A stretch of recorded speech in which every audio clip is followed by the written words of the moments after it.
We've all heard the stories that microwaving your food kills all nutritional value, but is it really true? Hang on a second, we'll talk about it.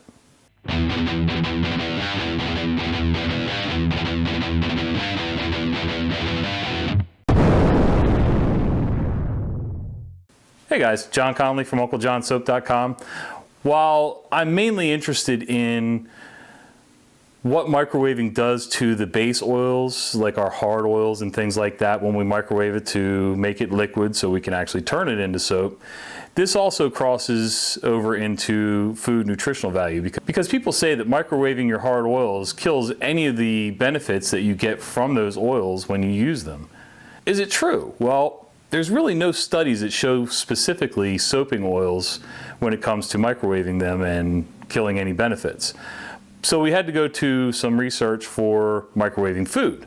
The story is that when you microwave your food, it kills any nutritional value and makes it not as healthy for you. So what do the experts say?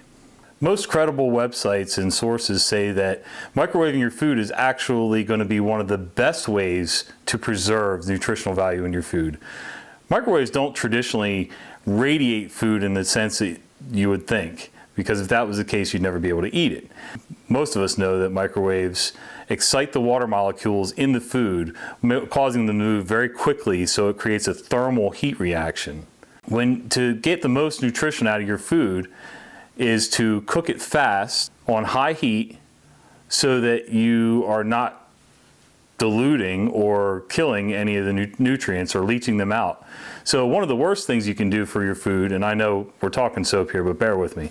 One of the worst things you can do for your vegetables is to boil them. What happens is when you boil them, you are leaching out a lot of water-soluble nutrients. When you bake, broil, steam, microwave steam, you are actually preserving most of those nutrients. So it's a quick way to steam your veggies. Same goes for your hard oils in soap making, coconut oil, palm oil, butters, any of those things. We use a microwave, and every once in a while we'll have somebody tell us that we're doing wrong. We're doing bad things by microwaving our oils because we're killing a lot of the beneficial properties of those oils. And I've never believed it, but I never really knew exactly why.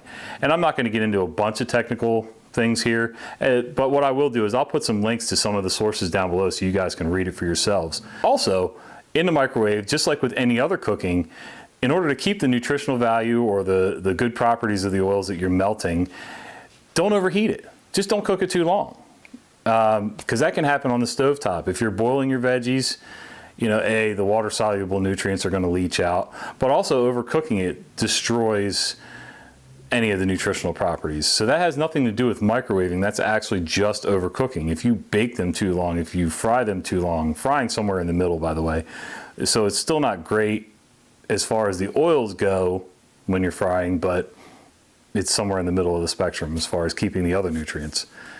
So it's sort of a wash. Now, of course, there are general precautions you should always take with your microwave. One, if it's a really, really old microwave, who knows, you may want to stick with newer microwaves. If it's in poor condition, the casing's all dented, things like that, something may have happened to the shielding on the inside that keeps you away from the actual radiation.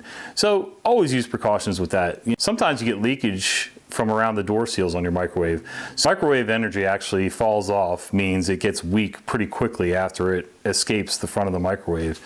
So just standing a few feet away should be plenty for you to be safe for that. So don't stand right in front of the door staring at your food cooking. Also, don't put any metal objects in there, you know that, because then all the energy is concentrated on that one point. There are some metal safe, microwave safe metal objects that you can use, but I prefer just to stay away from any metal that goes in the microwave.